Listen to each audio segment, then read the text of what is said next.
దేవునికి స్తోత్రం. మీ అందరికీ వందనాలు. ఈ దినం కొరకు ఏర్పరచబడినటువంటి లేఖన భాగం చూసుకుందాం రండి. యోహాను సువార్త 20వ అధ్యాయము 2వ వచనం చదువుకుందాం. గనుక ఆమె పరిగెత్తుకొని సీమోను పేతురు యొద్దకును యేసు ప్రేమించిన మరి యొక్క శిష్యుని యొద్దకును వచ్చి ప్రభును సమాధిలో నుండి ఎత్తుకొని పోయిరి, ఆయనను ఎక్కడ ఉంచిరో ఎరగమని చెప్పెను. ఆమెన్. దేవునికి స్తోత్రం. హల్లెలూయా, హల్లెలూయా, హల్లెలూయా. Praise the Lord. షాలోమ్. మారనాథ. కృపయు సమాధానము మీకు విస్తరించును గాక. దేవుడు మనకు అనుగ్రహించినటువంటి మంచి దినము కొరకే దేవుని నేను స్తుతిస్తున్నాను. దేవునికి స్తోత్రం. హల్లెలూయా. కాలాలు సమయాలు ఆయన వశంలో ఉన్నాయి. మన కాలగతులు ఆయన వశంలో ఉన్నాయి. Our times are in his hands. మనము కాలానికి సంబంధించిన వాళ్ళం, ఆయన నిత్యత్వానికి సంబంధించిన వాడు. మనము క్రోనోస్ అని చెప్పబడినటువంటి గ్రీకు భాషలో చెప్పబడినటువంటి కాలానికి, భౌతికమైన కాలానికి సంబంధించిన వాళ్ళం. కానీ ఆయన కైరోస్ అని చెప్పబడినటువంటి, కైరోస్ అంటే కురియోస్ అంటే ప్రభు, కురియోస్ యొక్క కాలాన్నే కైరోస్ అన్నారు.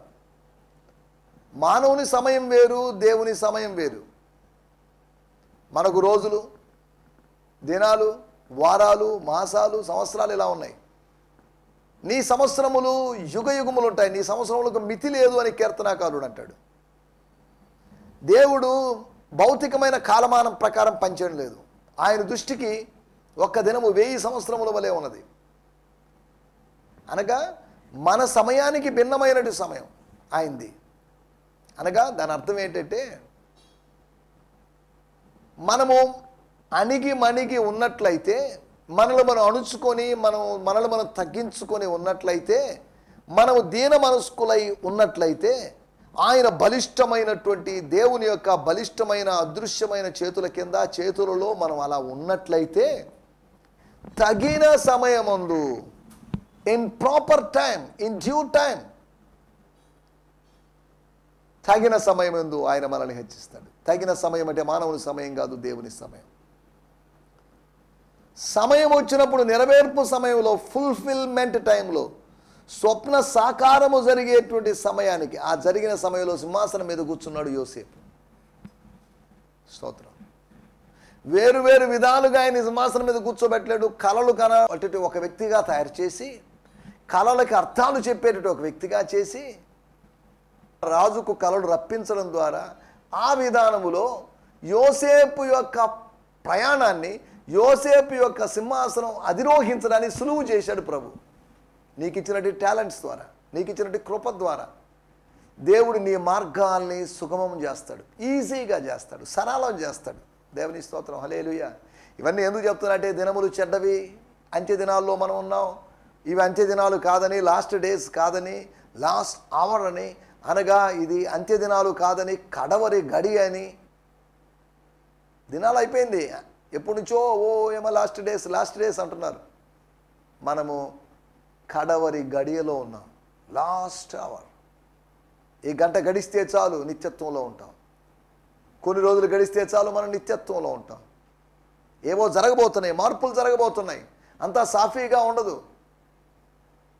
ఏదో కొత్త వైరస్ B7 వేరియంట్ ఒకటి రాబోతుంది అనేది, బాగా స్ప్రెడ్ అవుతుందని, లాక్డౌన్ కూడా పెట్టే అవకాశం ఉందని రకరకాల వార్తలు మనకు వినబడుతున్నాయి. మనల్ని కలవరపరిచేటువంటి, మనల్ని కల్లోలపరిచేటువంటి, మనకు సమాధానాన్ని కరువు చేసేటువంటి పరిస్థితుల్లో మనం ఉన్నాం. ఒక పక్క రాజకీయపరమైన అస్థిరత, దేశము, రాష్ట్రాల్లో పరిపాలనలు సరిగా లేకపోవడం, న్యాయ వ్యవస్థ దెబ్బతినడం, పోలీస్ వ్యవస్థ కానీ ఏమైనా అంతా తారుమారుగా, అంతా కన్ఫ్యూజన్ ఉంది. ఆది కాండము 11వ అధ్యాయంలో బాబేల్ టవర్ల దగ్గర జరిగినట్లుగా కన్ఫ్యూజన్ స్టేజ్లో మనం ఉన్నాం. క్లారిటీ ఉండాల్సినటువంటి కంప్యూటర్ కాలంలో మనకు కన్ఫ్యూజన్ ఏర్పడింది. ఒక పని చేయలేక, ఏ పని సక్రమం చేయలేక, అనుకున్నట్టు గోల్ చేరుకోలేక, టార్గెట్ చేయలేక, ఆకాశం అంటే గోపురాన్ని కట్టాలనుకున్నారు, బట్ కన్ఫ్యూజన్. ప్లాన్ బాగుంది కానీ కన్ఫ్యూజన్ వచ్చేసరికి ప్లాన్ ఫెయిల్ అయింది. మానవ ప్లాన్స్ అన్నీ ఫెయిల్ అయిపోతున్నాయి, మానవ ప్రయత్నాలన్నీ ఫెయిల్ అయిపోతున్నాయి. స్తోత్రం, హల్లెలూయా. ఇవన్నీ ఎందుకు చెప్తున్నానంటే దేవుడు మనకు అనుగ్రహించినటువంటి నూతన సంవత్సరాన్ని బట్టి మనం దేవుని స్తుతించాలి. దేవుడు మనకు అంచినటువంటి మంచి కుటుంబాన్ని బట్టి, దేవుడు మనకు అనుగ్రహించినటువంటి మంచి భర్తను బట్టి, మంచి భార్యను బట్టి, మంచి బిడ్డలను బట్టి, మంచి దేశాన్ని బట్టి, మంచి సహవాసాన్ని బట్టి మనం దేవుని స్తుతించాలి. సనుగుడు గొనుగుడు లేకుండా సంతోషంతో ఒక నూతనమైన సంవత్సరంలో ముందుకు సాగడానికి ప్రభు మనకందరికీ సహాయం చేయాలి. దేవునికి స్తోత్రం, హల్లెలూయా. ఈ సమయంలో దేవుని వాక్యాన్ని ధ్యానించుకుందాం. నిన్నటి ఎపిసోడ్లో మనం కొన్ని విషయాలు ఆలోచించాం. ప్రతి ఎపిసోడ్లో మనం ఏవో కొన్ని విషయాలు ఆలోచిస్తున్నాం. ఒక డిఫరెంట్ లుక్లో లేకపోతే కొత్త విధానంలో మనం చూస్తున్నాం, కొత్త కోణంలో మనం చూస్తున్నాం. ట్రెడిషనల్గా మనం ఆలోచించడం లేదు, ఆత్మ సంబంధంగా మనం ఆలోచిస్తున్నాం. స్తోత్రం, హల్లెలూయా. మనం ఆలోచిస్తున్నట్టు విషయాలు పరుగును గురించి మాట్లాడుకో. Running race, the race towards the tomb. ఆ సమాధి దగ్గరికి పరుగు, సమాధి దగ్గర నుంచి పరుగు. ఒకటి మగ్దలేని మరియ ఒక పరుగని, రెండవది శిష్యులు పేతురు మరొక శిష్యుని యొక్క పరుగని, అంతేకాకుండా పేతురుతో ఉన్నటువంటి మరి ఒక శిష్యుని పేరు ప్రస్తావించబడినటువంటి అన్నోన్ డిజైపుల్ యొక్క, అనగా రహస్య శిష్యు అని కాదు, పైన ఉన్నట్టుగా, అనగా యోహాను సువార్త 19వ అధ్యాయంలో ఉన్నట్టుగా అరిమతయి యోసేపును గురించి కాదు అక్కడ రాయబడింది. పేరెందుకో మరి ప్రస్తావించబడలేదు. సరే, ఇట్స్ ఓకే, నో ప్రాబ్లం. లూకాసు వార్త 24వ అధ్యాయంలో ఎమ్మాయి దారికి వెళ్ళేటువంటి వాళ్ళిద్దరిలో కూడా ఒకరి పేరే ప్రస్తావించబడింది, ఒకరి పేరు ప్రస్తావించబడలేదు. సరే, పేరు ఇంపార్టెంట్ కాదు, name is not important, but deeds are important. మనం ఏం చేస్తున్నాం, మన పేరు 10 మందికి తెలియాలి, నేను ఎవరినో 10 మందికి తెలియాలనేది ముఖ్యం కాదు. నేనేం చేస్తున్నా, నేను చేసేది సంఘానికి ఆశీర్వాదకరంగా ఉందా, నేను చేసేది సమాజానికి ఆశీర్వాదకరంగా ఉందా అనే ఆలోచన బాగుంటుంది. కానీ స్తోత్రం, హల్లెలూయా. కాబట్టి పేరు ప్రఖ్యాతుల కోసం ప్రాకులాడొద్దు, పనిలో ముందుకు సాగుదాం. పని జరగాలని కోరుకుందాం, దేవుని పని జరగాలని కోరుకుందాం, దేవుని పని కొరకు ఇంకా ద్వారాలు తెరవబడాలని కోరుకుందాం. దేవుని స్తోత్రం, హల్లెలూయా. అంతేకాకుండా శిష్యులందరూ చెల్లా చెదరైపోయారని, తలా ఒక దిక్కుకు వెళ్ళిపోయారని, అలనాడు గొల్లియాతును దావీదు సంహరించినప్పుడు, అనగా పడవేసినప్పుడు, ఒక్క రాయితో సంహరించినప్పుడు, ఒక అత్యంత బలహీనమైనటువంటి ఆయుధముతో ఒక గొప్ప విజయాన్ని సాధించినప్పుడు ఫిలిష్తీయుడు అందరూ పారిపోయారు. అలాగా కాపరి కొట్టబడేసరికి, కాపరి పట్టబడేసరికి కాపరి చుట్టూ తిరుగుతున్నటువంటి, కొంతకాలం కాపరి చుట్టూ తిరిగినటువంటి శిష్యులందరూ పారిపోయారు. చూడండి, మనం వాటి గురించి మనం గత ఎపిసోడ్లో మాట్లాడుకున్నాం. మరియ భయముతో పారిపోయిందని. శిష్యులు అసలు ఏంటి, ఏమో చెప్పింది వాస్తవమా కాదా, స్త్రీ చెప్పిన దాన్ని అంగీకరించడానికి వీల్లేదు, స్త్రీ చెప్పిందంత వ్యాలిడ్ కాదు, దట్స్ ఇన్వాలిడ్, దాన్ని అంగీకరించరు, చట్ట ప్రకారం కూడా అంగీకరించరు. ఏంటండి ఆమె చెప్పేది వినేది ఏంటండి, ఒక ఆడామా అని చులకన, చిన్న చూపు. పురుషుడు చెప్పింది స్త్రీ వినాలి కానీ స్త్రీ చెప్పింది మాత్రం పురుషుడు వినడు, అది విచిత్రం. బాబు ఆదాం, నీ భార్య మాట విన్నావు కాబట్టి నీకు శాపం వచ్చింది, లేకపోతే సృష్టికి శాపం వచ్చింది అన్నట్టుగా దేవుడు మాట్లాడాడు. కానీ అబ్రహాముతో దేవుడు చెప్పిన విషయం, ఈ విషయంలో నీ భార్య మాట విను, అనగా భార్య మాట వినాలా వద్దా, స్త్రీ మాట వినాలా వద్దా అంటే వినాలి, వినకూడదు, రెండూ ఉన్నాయి. ఆత్మ సంబంధమైతే వినాలి, భౌతిక సంబంధమైనదైతే విస్మరించాలి. స్తోత్రం, హల్లెలూయా. మనం ఆలోచిస్తున్నట్టు విషయాలు, మన పరుగు ఎలాగుంది, ఈ దేనికోసం పరిగెడుతున్నాం? తప్పిపోయిన కుమారుని తండ్రి పరిగెత్తాడని, అబ్రహాము పరిగెత్తాడని, బహుమానము పొందు విశేషము ఏది లేకపోయినప్పటికీ ఒక వ్యక్తి పరిగెత్తాడని, మనం ఇలా వేరు వేరు విషయాలు ఆలోచిస్తున్నాం.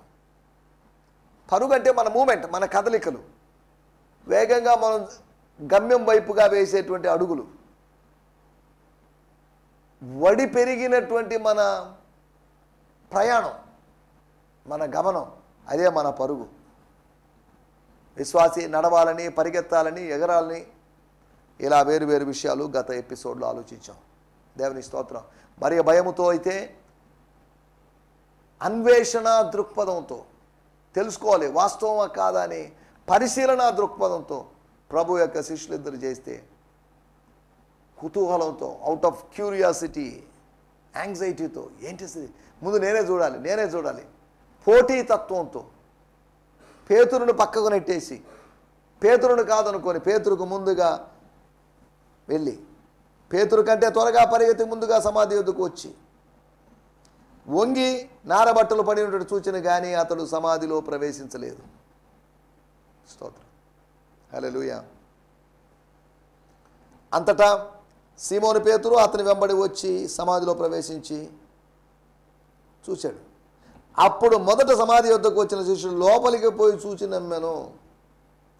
సరే, దేవుని స్తోత్రం, హల్లెలూయా. తర్వాత మార్కు సువార్త 14వ అధ్యాయం ఆధారంగా మనం చూసుకున్నాం. కాపరి కొట్టబడినప్పుడు శిష్యులందరూ చెదిరిపోయారు. మన పరుగు ఎలా ఉంది? ప్రభు కోసం పరిగెత్తాల్సినట్టు అవసరం ఉంది. ఇది నాలో ప్రభు పరిచర్యలో పరిగెత్తున్నాను. 28-29 సంవత్సరాలుగా ప్రభు పరిచర్యలో పరిగెడుతున్నాను. అలు పెరుగుగా పరిగెడుతున్నాను. ఆరోగ్యము ఆయన దగ్గర నుంచి పొందుకొని, ఆశీర్వాదాలు ఆయన దగ్గర నుంచి పొందుకొని, ఆర్థిక వనరులు ఆయన దగ్గర నుంచి పొందుకొని పరిగెడుతున్నాను. సేవకులు పరిగెడుతున్నారు. ఈ పరుగుల ప్రపంచంలో ప్రభు కోసం నిలబడదాం. దేవుని స్తోత్రం, హల్లెలూయా. ఈ సమయంలో మన ధ్యానం నిమిత్తమై యోహాను సువార్త 20వ అధ్యాయము 2వ వచనం, అనగా పోయిన ఎపిసోడ్లో ఏదైతే ధ్యానించుకున్నామో దాన్ని మరలా ధ్యానించుకుందాం. అదే వచనాన్ని మూలవాక్యము. Gospel according to John 20th chapter verse 2. ఈ కార్యక్రమాన్ని ఎవరైనా ఫస్ట్ టైం చూస్తున్నట్లయితే వారికి ప్రేమపూర్వకమైనటువంటి స్వాగతం పలుకుతున్నాం.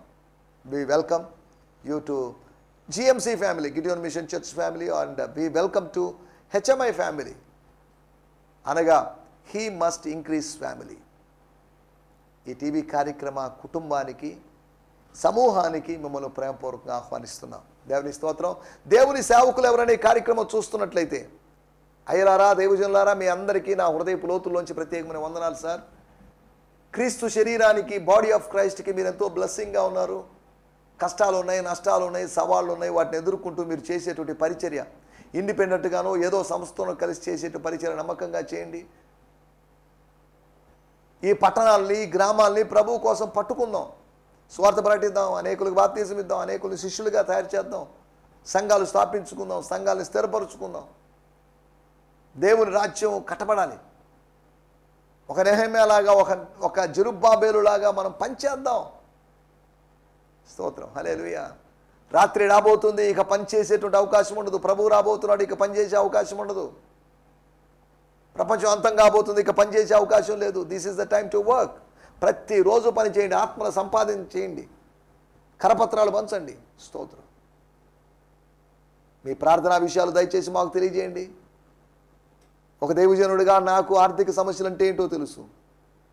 ఇండిపెండెంట్గా పనిచేస్తున్నట్టు, గ్రామాల్లో పనిచేస్తున్న దైవజనులు చాలా కష్టాలు పడుతున్నట్టు కొంతమంది ఉన్నారు. కానీ కుయుక్తితో 2-3 సంస్థలు, 4-5 సంస్థల్లో పనిచేస్తూ డబ్బు సంపాదించుకునేటువంటి సేవకులు కూడా ఉన్నారు.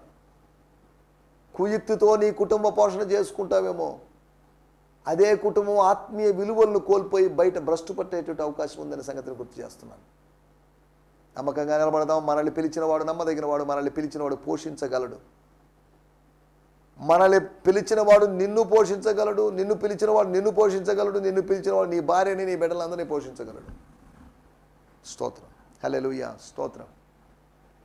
ఈ సమయంలో వాక్య భాగాన్ని చదువుకుందాం. యోహాను సువార్త 20వ అధ్యాయము 2వ వచనం. స్తోత్రం. కనుక ఆమె పరిగెత్తుకొని సీమోను పేతురు యొద్దకును, యేసు ప్రేమించిన మరి యొక్క శిష్యుని యొద్దకును వచ్చి ప్రభువును సమాధిలో నుండి ఎత్తుకొని పోయిరి. దేవుని స్తోత్రం, హల్లెలూయా. ఆయనను ఎక్కడ ఉంచిరో ఎరుగమనిరి. She అనగా Mary Magdalene. She therefore ran and came to Simon Peter. పేతురు పాస్టర్ గారి దగ్గరికి, సీనియర్ అపోస్తల దగ్గరికి, గొప్ప దైవజనుడైనటువంటి పేతురు గారి దగ్గరికి, పరిచర్యలో 3.5 సంవత్సరాల అనుభవం కలిగినటువంటి, అనుభవాన్ని గడించినటువంటి, యేసుతో సన్నిహితంగా తిరిగినటువంటి సైమన్ పీటర్ గారు, and other disciples whom Jesus loved and said to them. పేతురు గారి దగ్గరికి మరియు మిగిలినటువంటి 10 మంది శిష్యుల దగ్గరికి రాయబడిన మాటలు, గనుక ఆమె పరిగెత్తుకొని, అందరూ ఒక చోట ఉన్నారని కాదు, పరిగెత్తుకొని సీమోను పేతురు వద్దకును యేసు ప్రేమించిన మరి యొక్క శిష్యుని వద్దకును, స్తోత్రం హల్లెలూయా, వచ్చి అనగా ఇద్దరు శిష్యుల దగ్గరికి వచ్చి, వాళ్ళ ఇళ్ళు పక్కపక్కన ఉన్నాయో దూరంగా ఉన్నాయో మరి మనకు తెలియదు, అనగా మగ్దలేని మరియ యేసు తల్లి అయిన మరియ వాళ్ళ ఇంటికి వచ్చి ఆమె ఉంటున్నటువంటి నూతన గృహంలోకి వచ్చి, అమ్మ ఆంటీ గారు అమ్మగారు ఇలా జరిగిందని ప్రత్యేకంగా మరియతో చెప్పింది అని కాదు, కానీ మరియ వాళ్ళ ఇంటి యజమానుడైన యోహాన్తో చెప్పిందని మనం అర్థం చేసుకోగలం. దేవుని స్తోత్రం హల్లెలూయా. నేను ఆ వాక్య భాగాన్ని మరలా చదువుతాను. 20వ అధ్యాయం 2వ వచనము. She therefore ran and came to Simon Peter and other disciple whom Jesus loved and said to them, they have taken the Lord out of the tomb and we don't know where they have put him. వాళ్ళు ఎక్కడ పెట్టారో మరి తెలియదు, తీసుకొని పోయారు. నేను అడగడం మర్చిపోయాను ఆయన అన్నట్టుగా మాట్లాడింది. స్తోత్రం. ఉదయకాలాన్నే తెల్లవారకు ముందే సమాధి దగ్గరికి వెళ్ళి, సమాధి దగ్గర నుంచి ఇద్దరు శిష్యుల దగ్గరికి వెళ్ళి, దాని ముందు రోజు లేకపోతే రాత్రి ఆమెకు నిద్ర ఎప్పుడు పడుకుందో లేదో మరి తెలియదు, ఆమెకు నిద్ర పట్టిందో లేదో మరి తెలియదు. ప్రభువును గురించి ఆలోచనలు, ప్రభు లేడే, ప్రభు లేకపోతే ఎలాగా, how can I leave without my lord, నా ప్రభువు లేకుండా నేను ఎలా జీవించగలను, ఆయన ఉన్నాడు కాబట్టి నాలో ఉన్నటువంటి 7 దెయ్యాలు పోయినాయి, ఒకవేళ మళ్ళీ దెయ్యాలు వస్తే ఎవరు వెళ్ళగొడతారు, నా ప్రభువు లేడుగా అనే రకరకాల ఆలోచనలతో ప్రభువుతో పెంచుకున్నటువంటి ఆ బంధాన్ని బట్టి, ప్రభువుతో ఏర్పరచుకున్నటువంటి ఆ స్నేహభావాన్ని బట్టి, ఆత్మీయ ప్రేమను బట్టి అందరు నిద్రపోతున్నప్పుడు తాను నిద్రపోకుండా 4వ రోజు ఉదయమున, అనగా విశ్రాంతి దినము గడిచిపోయిన తర్వాత, అనగా నిన్నటి విశ్రాంతి దినం ఆమె ఎలా ఆచరించిందో మనకు తెలియదు. అలాగనే విశ్రాంతి దినం ఉల్లంఘించిందని కాదు, అతిక్రమించిందని కాదు. స్తోత్రం హల్లెలూయా. ఈ సమయంలో మనం ఆలోచిస్తున్నట్టు విషయాల్లోకి వచ్చేద్దాం. ఏం జరుగుతుంది, ఏం జరిగింది ఇక్కడ, మనం ఏం మాట్లాడుకుంటున్నాం? 4 విషయాలు నేను మీకు జ్ఞాపకం చేయబోతున్నాను. మన టైటిల్ అబల అపోహలు. ఏంటంటే ఇది అబలేంటి, అపోహలేంటి? అపోహలు అంటే మనకు తెలుసు, మిస్కాన్సెప్షన్స్. మనము ఏవైతే అనుకుంటామో ఆ అనుకున్నవి కరెక్ట్ కాకపోయినాయి, అవే మిథ్య, లేకపోతే మాయలు, లేకపోతే దురభిప్రాయాలు. అపోహలు అంటేవి అబల యొక్క అపోహలు. అబలెవరు? అందరూ అబలుడు కాదు, అలాగనే అందరూ సబలుడు కాదు, అందరూ బలహీనులు కాదు, అందరూ బలవంతులు కాదు. ఈ సమాజంలో బలవంతులు ఉన్నారు, బలహీనులు ఉన్నారు. పొలములో గోధుమలు ఉన్నాయి, గురుగులు ఉన్నాయి. సంఘములో విశ్వాసులు ఉన్నారు, అవిశ్వాసులు ఉన్నారు. అంతా కలిసి కలగాపులగంగా ఉంది పరిస్థితి. స్తోత్రం హల్లెలూయా. మనం ఆలోచిస్తున్నట్టు విషయాలు.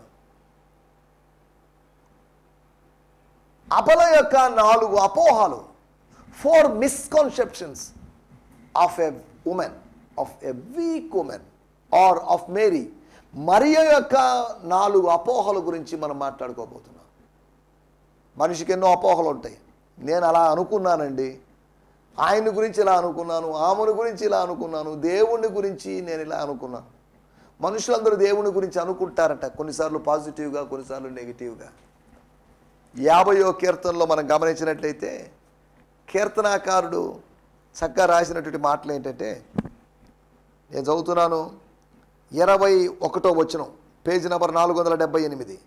ఇట్టి పనులు నువ్వు చేసినను నేను మౌనినై ఉంటిని. దేవుడు మౌనంగా ఉన్నాడట. పర్లేదులే, కృప కలిగిన దేవుడు కదా, ప్రేమ కలిగిన దేవుడు కదా అనుకుంటున్నాను. అందుకు నేను కేవలము నీ వంటి వాడినని నువ్వు అనుకుంటివి.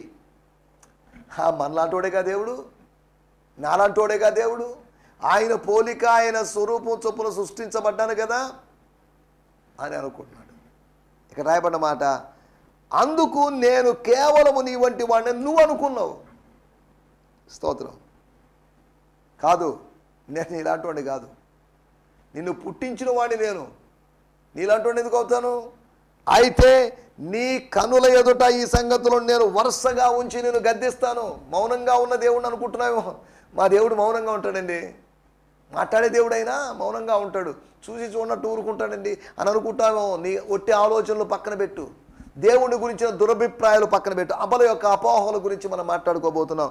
మొట్టమొదటి మాట 2వ వచనం, ప్రభువును సమాధిలో నుండి ఎత్తుకుని పోయిరి, ఆయన్ని ఎక్కడ ఉంచురో. చూసావా నువ్వు? ఎత్తుకుపోవడం చూసావా? ఎత్తుకొని పోయిరి. ఎత్తుకొని పోతే మళ్ళీ ఏమని చెప్తున్న మాట, అయ్యా నీవు ఆయన్ను మోసుకొని పోయినాడలా నాకు చెప్పు. స్తోత్రం. ఆయన ఎక్కడి నుంచో చెప్పు, నేను ఆయన్ని ఎత్తుకొని పోతాను.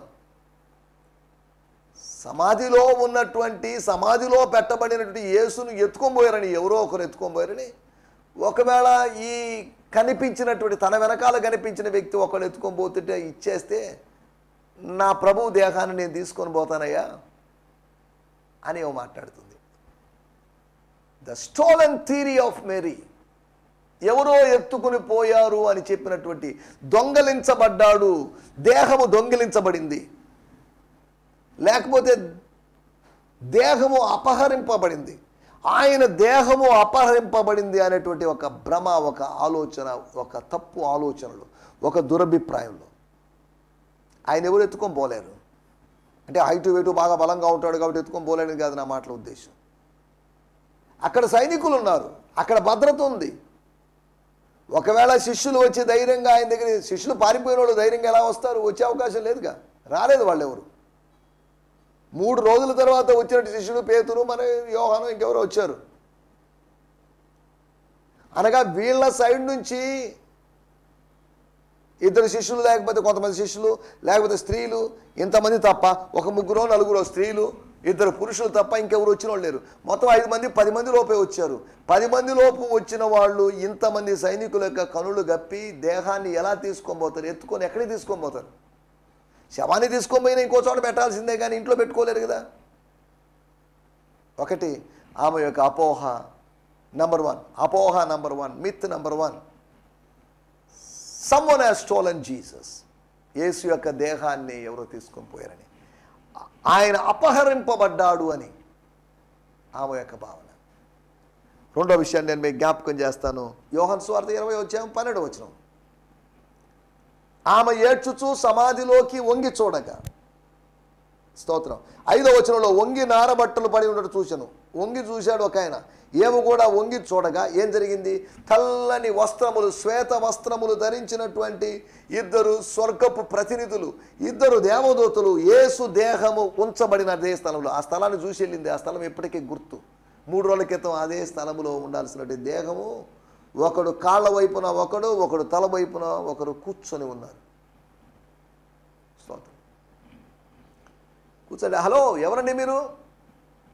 ఒక్క శరీరాన్ని పెడితే ఇప్పుడు 2 శరీరాలు ఉన్నాయేంటి? ఒక్క శరీరం పెడితే ఒక్క శరీరమే ఉండాలి కదా. ఒక్క శరీరపు స్థానములో శరీరము కనిపించకుండా ఒక శరీరం అదృశ్యమై కొత్త శరీరాలు 2 వచ్చాయేంటి? చూడండి. వారు, అమ్మా ఎందుకు ఏడ్చుతున్నావు అన్నాడు. గాము నా ప్రభువును ఎవరు ఎత్తుకోబోయారు? 3 సార్లు చెప్పింది మాట, ఎత్తుకోబోయారు అనే మాట. ఎక్కడ ఉంచాలో నాకు తెలియదని చెప్పాను. స్తోత్రం. వాళ్ళు దేవదూతలు అనే సంగతి ఏమో గ్రహించలేకపోయింది. మనుషులు కదా అనుకుంది, అందరిలాంటి మనుషులు కదా అనుకుంది.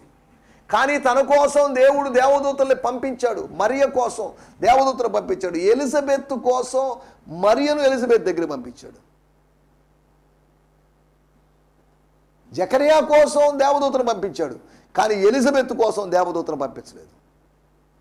దేవదూత పంపినా పంపబడకపోయినా, సంసోను తల్లి దగ్గరికి దేవదూత పంపబడ్డాడు. తర్వాత తల్లి తండ్రి ఇద్దరు కలిసినప్పుడు దూత పంపబడ్డాడు. దూతలు పంపబడ్డారు, దేవుని బిడ్డలు పంపబడ్డారు, దేవుని సేవకులు పంపబడుతున్నారు.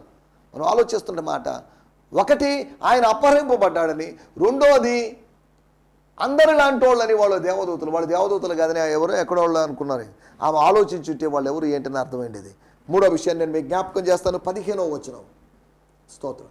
యేసు అమ్మ ఎందుకు ఏడ్చుచున్నామని, ఎస్ ఏమైంది?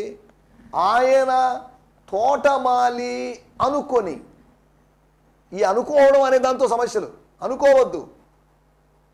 అంగీకరించు, వాస్తవాన్ని స్వీకరించు, అంతవరకే కానీ ఊహల్లోకి వెళ్ళొద్దు, ఇమాజినేషన్స్లోకి వెళ్ళొద్దు. తోటమాలి అనుకొని అంత ఉదయాన్నే తోటమాలికి ఏం పని అక్కడ? తోటమాలి అయితే తోటమాలి ఏదో ఆయన గమ్ముగా నిలుస్తున్నాడు. తోటమాలి ఏదో తోట పని చేయాలి. చూడండి, ఇంకా చీకటిగా ఉండగానే తోటమాలి ఏం చేస్తాడు అక్కడ?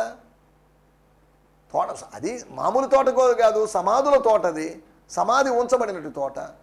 అక్కడ తోటమాలి ఏం చేస్తాడు? మనిషిని చూసి 3.5 సంవత్సరాలు తాను తిరిగినటువంటి, తాను దర్శిస్తున్నటువంటి, తాను సందర్శిస్తున్నటువంటి, సహవాసం చేస్తున్నట్టు యేసును చూసి తోటమాలి అనుకుందట. ఆయనను తోటమాలి అనుకుందట.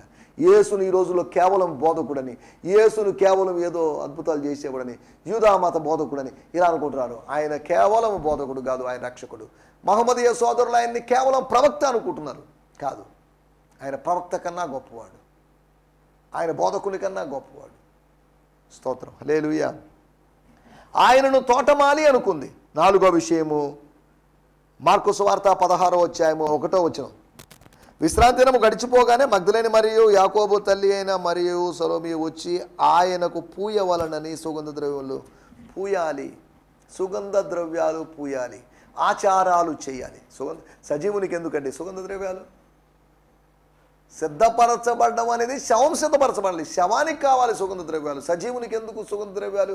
అయినా సజీవుడైన వాణ్ణి మృతుల్లో వెతకడం ఏంటి? సజీవుడైన వాణ్ణి మీరు సమాధుల్లో వెతకడం ఏంటి?